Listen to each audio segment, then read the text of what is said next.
ચાલો વિદ્યાર્થી મિત્રો, ધોરણ 10 ના તમામ વિદ્યાર્થી મિત્રોને જનતા વિદ્યાલય જાડિયાના આ વર્ચ્યુઅલ ક્લાસથી નવીનભાઈનો નમસ્કાર. Good morning to all of you. તમે બધા જાણો છો કે ગઈકાલે આપણે યુનિટ 8 અવર ફેધર્ડ ફ્રેન્ડ્સ શરૂ કરેલું. પહેલા પાર્ટ 1, પછી ગઈકાલે જ્યાં સુધી પહોંચ્યા એ પાર્ટ 2, અને આજે ત્યાંથી આપણે જ્યાંથી અધૂરું છે ત્યાંથી આગળ ચાલીએ છીએ પાર્ટ 3.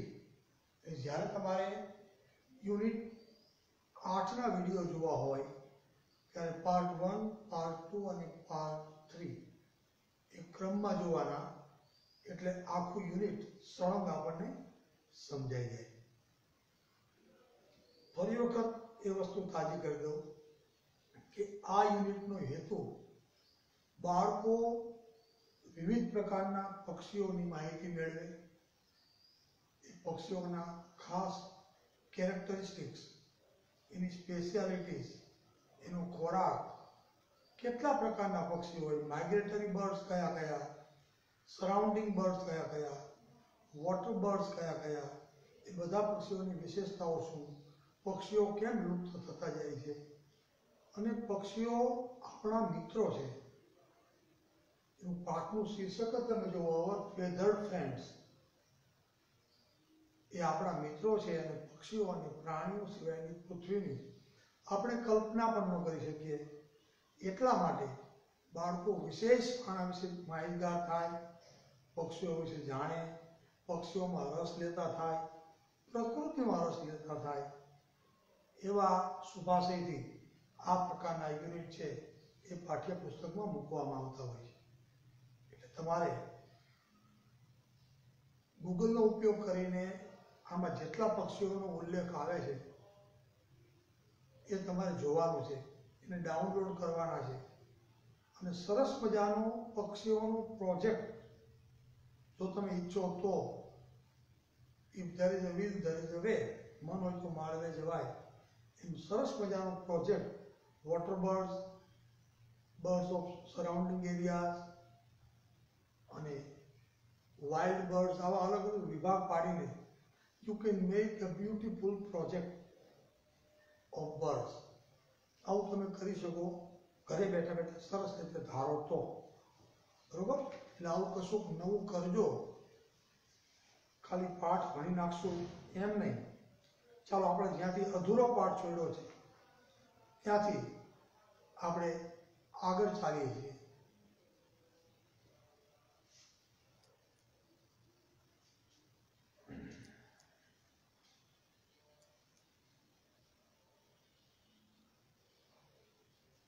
હું અહીંથી શરૂ કરું છું, પેજ નંબર 96. શુભાંગી બોલે છે, then it must be very difficult for the male to build more than one nest. તો એક કરતા વધારે માળા બાંધવાનું જે નર પક્ષી છે એના માટે અઘરું થતું હોવું જોઈએ. દેવાંગી કહે છે, યસ, એબ્સોલ્યુટલી રાઈટ. હા, તારી વાત એકદમ સાચી છે. A male often makes many nests during nesting season. માળો બાંધવાની ઋતુ આવે ત્યારે જે નર પક્ષી છે એ એક કરતા વધારે માળા બાંધે છે. શુભાંગી કહે છે, પુઅર બોય, બિચારો નર, બિચારો છોકરો નહીં બોલવાનો, પણ બિચારો નર પક્ષી. I remember, Didi, I saw some incomplete nests also. કે મને યાદ છે દીદી કે મેં કેટલાક આવા અધૂરા માળા, જે પૂરા કરેલા ન હોય એવા માળા પણ મેં જોયા છે. દેવાંગી કહે છે, Shubhangi, the birds are not only our friends. પક્ષીઓ ખાલી આપણા મિત્રો જ નથી, but they also help us in many ways. બીજી ઘણી બધી રીતે પક્ષીઓ આપણને મદદરૂપ બને છે. You know the vulture. Vulture એટલે ગીધ. તું ગીધ પક્ષી વિશે જાણે છે. Generally people do not like vultures as they eat carcasses or dead animals. સામાન્ય રીતે લોકોને ગીધ ગમતા નથી. શું કામ? કારણ કે પ્રાણીઓના મૃત શરીરોને ખાય છે, એનું માંસ ખાય છે. એટલે આપણને ગીધ પક્ષી પ્રત્યે સુગ છે, ગમતા નથી. But they are called scavengers as they clean our surrounding by eating the rotten dead bodies. પ્રાણીઓના સડેલા મૃતદેહો જો પીડા હોય એને આ ગીધ પક્ષીઓ ખાય છે અને આપણા આસપાસના વિસ્તારને સ્વચ્છ રાખે છે, સાફ રાખે છે. નહીંતર સડેલા શરીરો ગંધાય અને આખા વિસ્તારમાં બદબુ ફેલાય. એટલા માટે આ ગીધ પક્ષીઓને સફાઈ કામદાર પણ કહેવામાં આવે છે. પૃથ્વી ઉપર સફાઈ કરે છે, સડેલા મૃતદેહોને ખાઈ જાય છે અને ગંદકી કે બદબુ ફેલાતા રોકે છે. But they are called scavengers.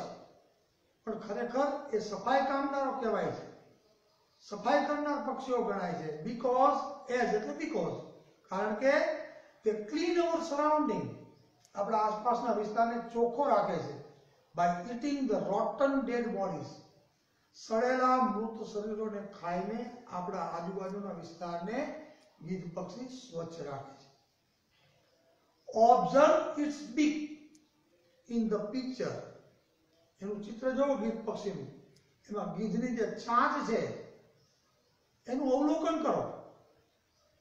It is designed to tear the flesh from dead bodies. કુદરતે એની ચાંચની રચના એવી કરી છે કે મરેલા મૃતદેહો છે એમાંથી માંસને તોડવા માટે અને ખેંચવા માટે એ સક્ષમ હોય છે, એ તોડી શકે.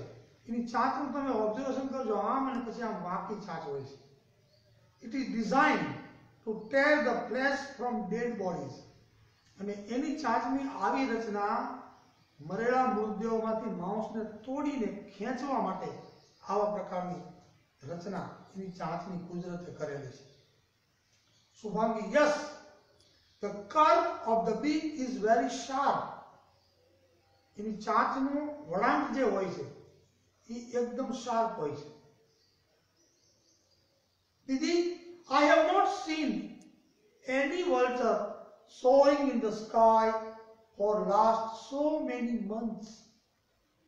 શુભાંગી દેવાંગીને કહે છે, બે બહેનો વાતો કરે છે અને વાતચીતના લેજામાં જ આખું યુનિટ છે, ડિસ્કોર્સિવ ટોનમાં છે, ડાયલોગ ટોનમાં છે. શુભાંગી એમ દેવાંગીને કહે છે, દીદી, I have not seen any vulture soaring in the sky for last so many months. છેલ્લા ઘણા મહિનાથી આકાશમાં ઊંચે સુધી ઉડતા ગીધ પક્ષીને મેં ઘણા મહિનાઓથી જોયા નથી. What is the reason? આનું કારણ શું છે? દેવાંગી સમજાવે છે, શું કામ તમને વલ્ચર કે ગીધ આકાશમાં ફેરા મારતા ઉડતા જોવા મળતા નથી? દેવાંગી કહે છે, at present people use medicine to cure sick cattle. Cattle એટલે ઢોર. ઢોર માંદા પડે ત્યારે આજના સમયમાં તાજેતરમાં લોકો એને સાજા કરવા માટે દવાનો ઉપયોગ કરે છે. ઢોરને દવા પીવડાવવામાં આવે છે અથવા ઇન્જેક્શનના માધ્યમથી દવા આપવામાં આવે છે. At present people use medicine to cure sick cattle. માંદા ઢોરને સાજા કરવા માટે દવાનો ઉપયોગ કરે છે. When that cattle dies, અને જ્યારે એવું દવા પીધેલું પ્રાણી મૃત્યુ પામે છે, vulture eats its body. ત્યારે ગીધ એવા મૃત શરીરને ખાય છે. અમે એક તત્વ આપ્યું છે, ડિક્લોફેનક is very harmful for the vulture. ઢોરને પીવડાવવામાં આવતી દવા કે ઇન્જેક્શન માટે આપવામાં આવતી દવાની અંદર એક ઝેરી તત્વ હોય છે, ડિક્લોફેનક. એ તત્વ એવું છે કે ગીધ માટે બહુ જ નુકસાન કરતા છે. ગીધ ખાય તો જાય છે, એ ઢોરનું માંસ એ જેવું ગીધના શરીરમાં જાય છે એટલે ડિક્લોફેનક એને બહુ નુકસાન કરે છે.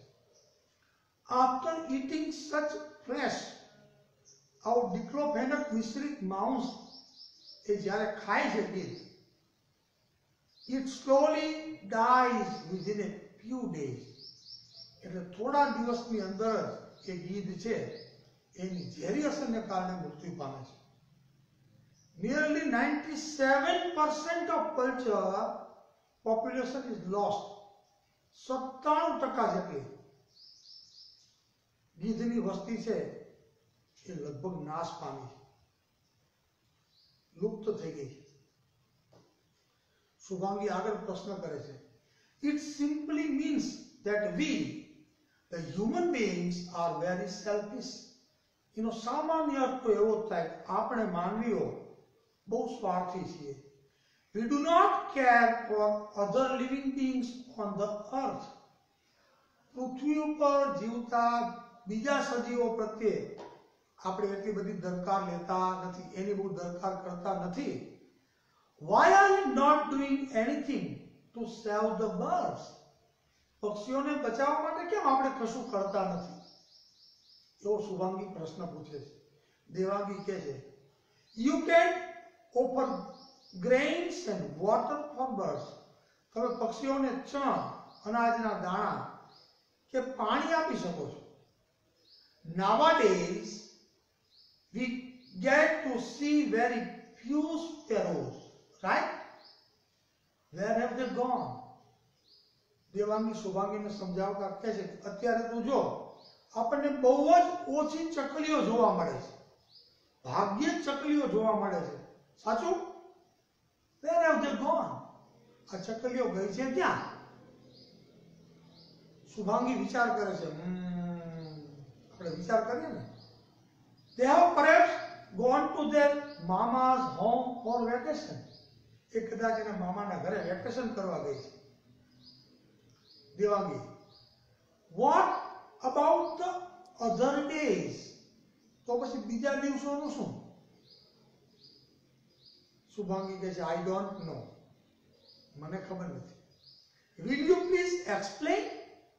તું મને કંઈક સમજાવીશ? દેવાંગી સમજાવે છે, they have left us. જો પૂર્ણ વર્તમાન કાળનો કયા કયા ટેન્સનો, કયા કયા ગ્રામેટિક પોઈન્ટનો વાતચીત કરતા કરતા ઉપયોગ કરે છે એ તરફ પણ આપણે ધ્યાન રાખવાનું બાળકો. એમાં સાદું ભવિષ્યકાળ પણ આવે, ચાલુ વર્તમાન કાળ પણ આવે, પૂર્ણ વર્તમાન કાળ પણ આવે, સાદું ભૂતકાળ પણ આવે. એની અલગ અલગ વાક્ય રચનાઓ આવે છે, એ તરફ આપણું ધ્યાન રહેવું જોઈએ. સાથે સાથે વ્યાકરણ પણ મનમાં ભણાવતું જાય. દેવાંગી કહે છે, they have left us. તો પૂર્ણ વર્તમાન કાળ એ આપણને છોડીને જતી રહી છે ચકલીઓ. because we have destroyed their homes. destroyed, આપણે એના ઘરનો નાશ કરી નાખ્યો છે. એટલે ચકલીઓ આપણને છોડીને જતી રહી છે. બે વાક્યો પૂર્ણ વર્તમાન કાળમાં છે. શુભાંગી, how? કઈ રીતે? I haven't done that mischief. આવું કૃત્ય મેં તો કર્યું નથી, આવું તોફાન મેં તો કર્યું નથી. દેવાંગી કહે છે, નો સ્વીટહાર્ટ. સ્વીટહાર્ટ જો અલગ અલગ પોતાની બેન માટે અલગ અલગ શબ્દો વાપરે છે. ક્યારેક ચુલબુલ કહે છે, ક્યારેક સ્વીટહાર્ટ કહે છે. હવે દેવાંગી શુભાંગી માટે શબ્દ વાપરે છે સ્વીટહાર્ટ. વાલી વ્યક્તિ માટે આપણે શબ્દ વાપરીએ. નો સ્વીટહાર્ટ. ના, એવું નથી. Actually, we have designed our houses in such a way that the birds cannot enter into the house. આપણે અત્યારે આધુનિક આપણા જે મકાન છે એ મકાનના નકશાઓ, એની આકૃતિઓ જ એવી બનાવી છે કે પક્ષીઓ આપણા ઘરની અંદર પ્રવેશી શકતા જ નથી. We do not allow them to nest in our premises. આપણા રહેણાંક વિસ્તારની અંદર એ માળા બાંધી શકે એના માટે આપણે એને એલાવ નથી કરતા, એવું આપણે એને કરવા દેતા જ નથી. આપણા ઘરની અંદર એ માળા બાંધી શકે એના માટે આપણે પક્ષીઓને સંમતિ નથી આપતા, એલાવ નથી કરતા, હા નથી કરતા. They feel safe living with us. ચકલીઓ જેવા આંગણાના પક્ષીઓ આપણી આસપાસ રહે ને તો સલામતી અનુભવે છે. That's why we call them the house sparrow. એટલા માટે આપણે એને હાઉસ સ્પેરો કહીએ છીએ, કારણ કે આપણા ઘરની આસપાસ એ રહે છે. શુભાંગી, વેલ, સરસ. I want them back and I am sure my friends will also help me. મારે ચકલીઓને પાછી લાવી છે. ફરી આપણા આંગણાની આસપાસ ચકલીઓ હોય એવું હું ઈચ્છું છું.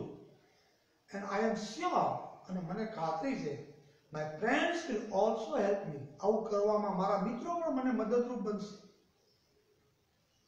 દેવાંગી કહે છે, okay, you can prepare sparrow nests with the help of cardboard boxes. નાના નાના કાર્ડબોર્ડના જે બોક્સ આવે છે એનો માળો બાંધવા માટે એવો બોક્સ તું તૈયાર કરી લે તો એમાં ચકલીઓ છે એ માળો બાંધી શકે. એના માટે તમે ચકલીઓને મદદરૂપ થઈ શકો. You can prepare sparrow nests, એટલે કે ચકલીઓ માટેના માળા તમે તૈયાર કરી શકો. શેની મદદથી? with the help of cardboard boxes. Cardboard box જે આવે છે આપણા બધાના ઘરે હોય જ છે, એના દ્વારા તમે ચકલીઓ માટેના ઘર, એના માળા એ તૈયાર કરી શકો છો. એવા બોક્સ આગળથી ખુલ્લા હોય એમાં ચકલીઓ માળો બાંધી શકે. મેં ક્લાસમાં બાળકોને પૂછ્યું હતું તો મોટા ભાગના ઝાડિયા, કેરાળા, સણોસરા, ભંડારીયાના બાળકોએ જવાબ આપ્યો હતો કે કેટલાના ઘરે ચકલીના આવા માળા છે? તો 90% બાળકોએ આંગળી ઊંચી કરી દીધી, અમારા આંગણામાં આવું બોક્સ છે.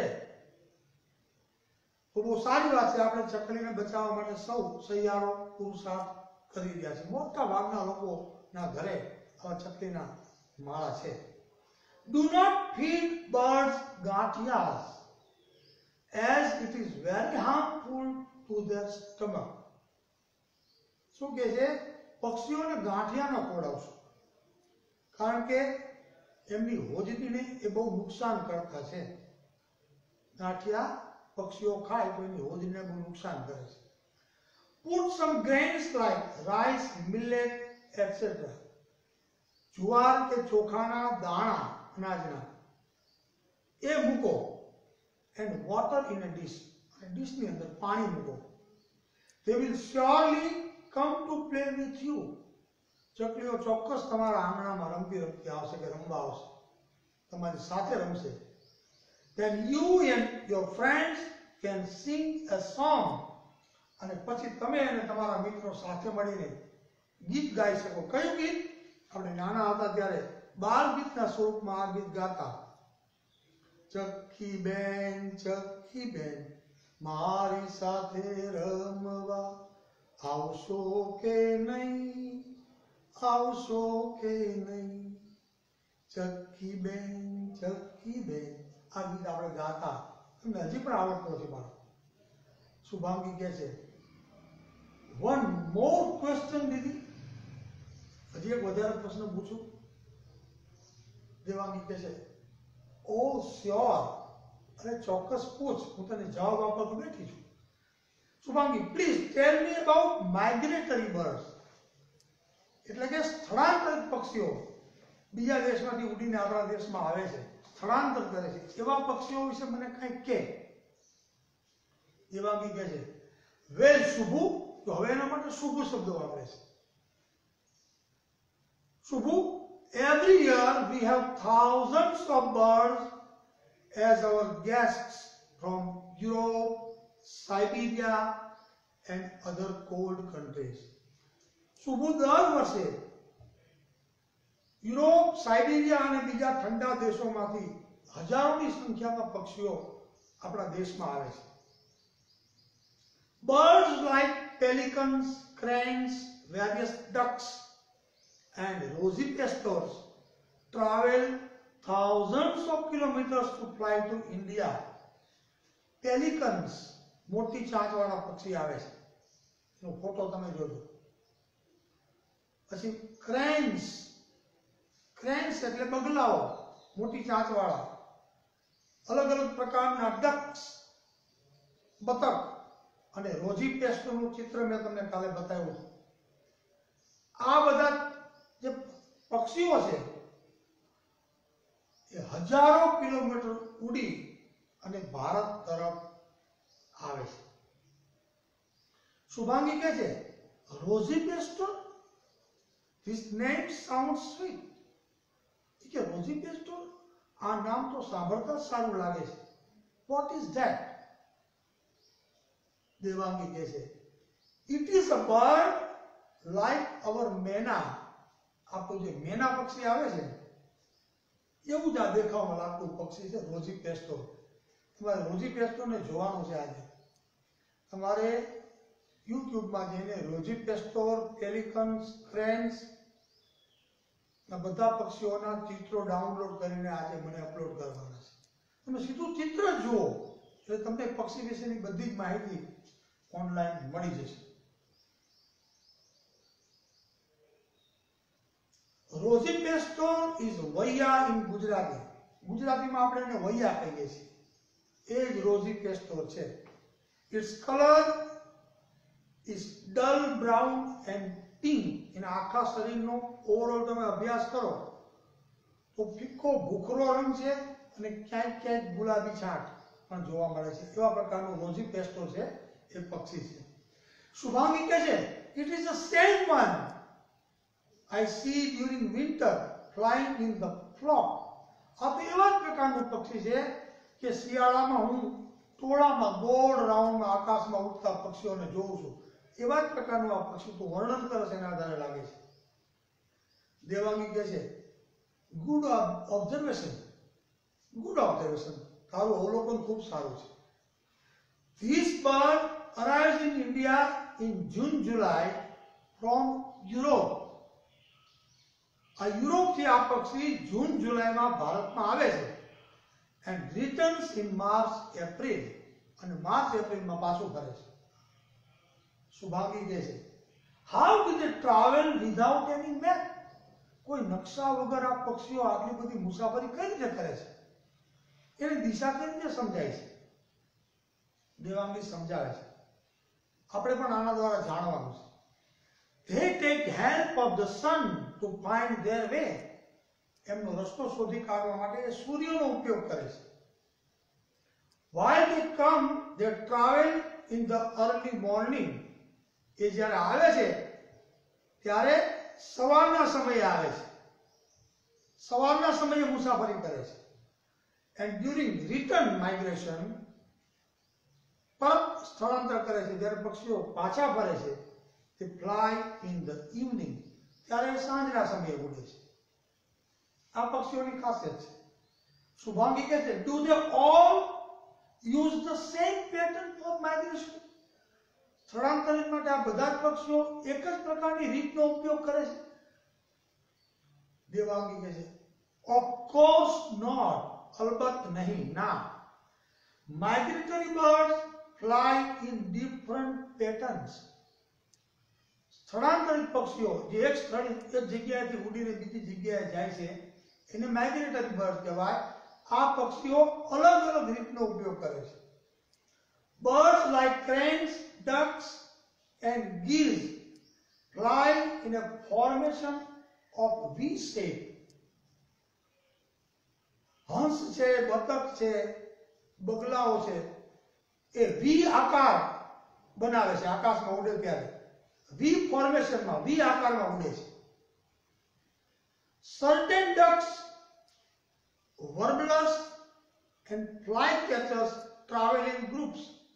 કેટલીક બતક, કેટલાક warblers, flycatchers એટલે ઊંચે આકાશમાં ઉડતા પક્ષીઓ, આ બધાના ચિત્રો તમારે જોઈને મને મૂકવાના છે. એ ટ્રાવેલિંગ ગ્રુપ્સ, એ સમૂહમાં, જૂથમાં ઉડે છે. આ બધા એક પ્રકારના વિદેશથી આવેલા પક્ષીઓ છે. શુભાંગી કહે છે, ઓ God, How can I remember all the details? હું બધા પક્ષીઓ વિશે મને માહિતી આપે છે, આ બધા જ પક્ષીઓની વિગત હું કેમ યાદ રાખી શકું? કેટલી બધી માહિતી તે આપી. દેવાંગી કહે છે that's easy, એ તો સરળ છે. Remember the steps while birding. પક્ષીઓ વિશે માહિતી મેળવતી હોય ત્યારે આટલા સ્ટેપ, આટલા પગથિયા તું યાદ રાખ. શું કરવાનું? પક્ષીઓનો અભ્યાસ કરો ત્યારે કેટલી બાબતો નોટમાં નોંધવાની. તમારે કોઈ પણ પક્ષીનું ઓબ્ઝર્વેશન કરવું છે તો આટલી બાબતો નોંધવાની. See the color of the bird. પક્ષીનો રંગ જો, પક્ષીનો રંગ કયો છે. Observe its size.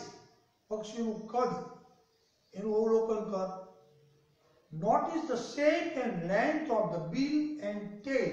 એની પૂંછડીનો ભાગ અને એની ચાંચ. એને ખાસ જો, એની પૂંછડી કેવી છે, એની ચાંચની અને પૂંછડીની લંબાઈ કેટલી છે અને એનો આકાર કેવો છે એ પણ નોંધ કર. Place of sight like perched on a tree or wire. ઝાડની ડાળી ઉપર કે વાયર ઉપર. In water body, કોઈ પણ પાણીનો સ્ત્રોત હોય ત્યાં. ઓપન ગ્રાઉન્ડ, ખુલ્લા મેદાનમાં. ગ્રાસલેન્ડ ઓર સ્કાય, કોઈ ઘાસના મેદાનમાં કે આકાશમાં. કઈ જગ્યાએ આ પક્ષી રહે છે, એનું હેબિટેટ કયું છે એની પણ નોંધ કર. અપાર્ટ ફ્રોમ ધીસ ટિપ્સ, આ મેં તને કેટલાક નુસ્ખાઓ બતાવ્યા, એ સિવાય you can give your close friends name to that bird. તારો નજીકનો મિત્ર હોય કોઈ, એ મિત્રનું નામ તું પક્ષીને આપ. એ નામથી તું પક્ષીને બોલાવ. Apart from these tips, you can give your close friends name to that bird. તું જે તે પક્ષીને ઓબ્ઝર્વેશન કરતા કરતા તારો નજીકનો મિત્ર હોય એના નામથી પણ તું બોલાવી શકે, એટલે તમને ફટ યાદ રહે. Whose nature or any characteristics matches with the friend. એ પક્ષીનું કોઈ લક્ષણ અથવા એનો સ્વભાવ, એની પ્રકૃતિ એ તારા નજીકના મિત્રને કદાચ મળતું આવતું હોય, એવા કોઈ મિત્રનું એ પક્ષીને નામ આપીને તું બોલાવી શકે તો સરળતાથી તમને આ બધી વસ્તુ યાદ રહે. આવું કરી શકાય પક્ષીનું ઓબ્ઝર્વેશન કરો ત્યારે, એમ દેવાંગી સમજાવે છે.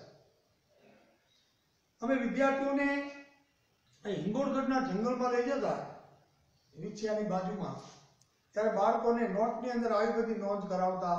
ત્યાંના જાણકાર માણસો હોય તે, ગાળ હોય તે, અને બાળકો 476 જેટલા પ્રકારના પક્ષીઓ તો આપણે હિંગોળગઢ અભયારણ્યમાં પણ જોવા મળે છે. હમણાંથી એક કેમ્પ બંધ છે, અને તે કેમ્પમાં અમે જતા, 3-3 દિવસ રોકાતા. ત્યારે બાળકો નોટની અંદર આવું ઓબ્ઝર્વેશન લખતા, અને પછી અહીં પ્રાર્થના સભામાં સરસ મજાનું એ લોકો ઉભા થઈને રિપોર્ટ પણ આપતા.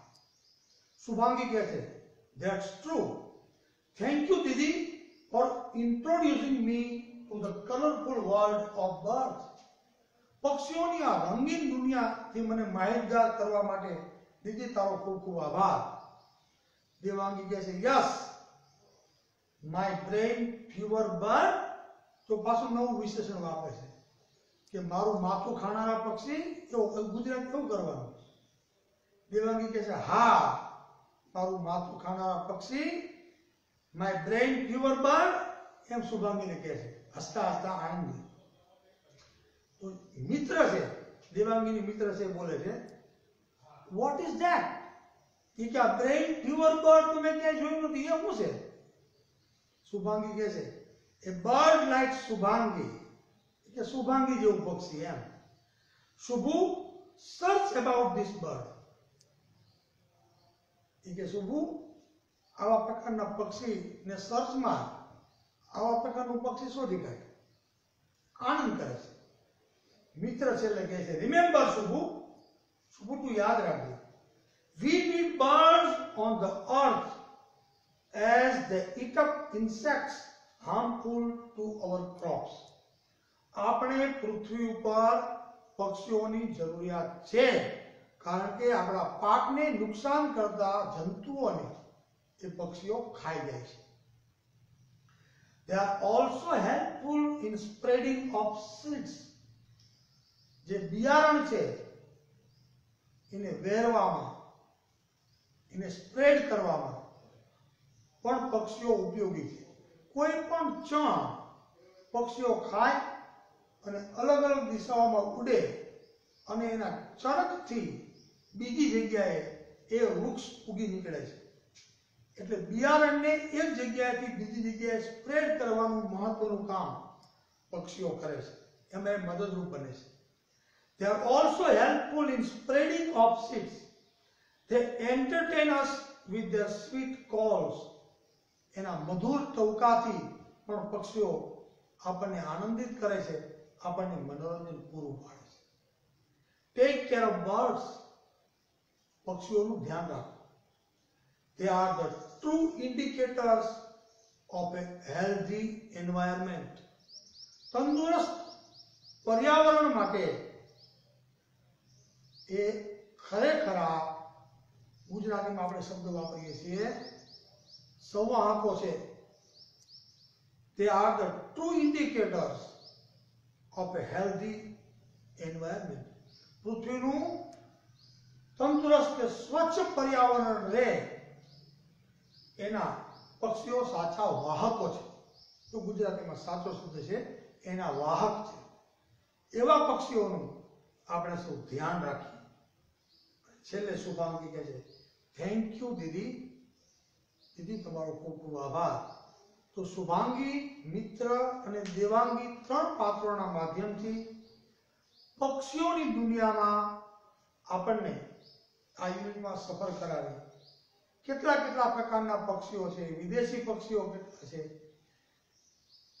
એના વિશે એના ચિત્રો ખાસ બાળકો તમારે આજે પ્રોજેક્ટ તો પછી બનાવજો, પણ કાલે એક બેને ઘણા બધા જેટલા પક્ષીઓના નામ આવ્યા એ બધા પક્ષીઓના સુંદર ચિત્રો એ અપલોડ કરીને મને પર્સનલમાં શેર કર્યા છે તન્વી બેને, એનો આભાર. તમે પણ જ્યારે બર્ડ્સનો પાર્ટ છે, when this unit says that birds are our true friends and indicators of healthy environment, so today this is your homework. Search these birds, get them downloaded and send me the pictures of all these birds. Colorful ચિત્રો તમને સરસ મજાના મળી જવાના છે, પણ થોડીક મહેનત કરવી પડશે બાળકો. અને આનો એક પ્રોજેક્ટ વર્ક પણ તમે સરસ મજાનું તૈયાર કરી શકો. અહીંયા આપણું 8મું યુનિટ અવર ફેધર ફ્રેન્ડ્સ એ હું પૂર્ણ કરું છું. આશા રાખું છું કે ત્રણેય વિડીયો તમે સાથે જોશો તો તમને આનંદ આવશે, વ્યવસ્થિત સમજાઈ જશે. ત્યાં સુધી હવે નવું યુનિટ, હવે પછીનું 9મું યુનિટ લઈને આજે અથવા કાલે ફરી આપણે મળીશું. ત્યાં સુધી નવીનભાઈના નમસ્કાર. બધા મિત્રોને બાય બાય.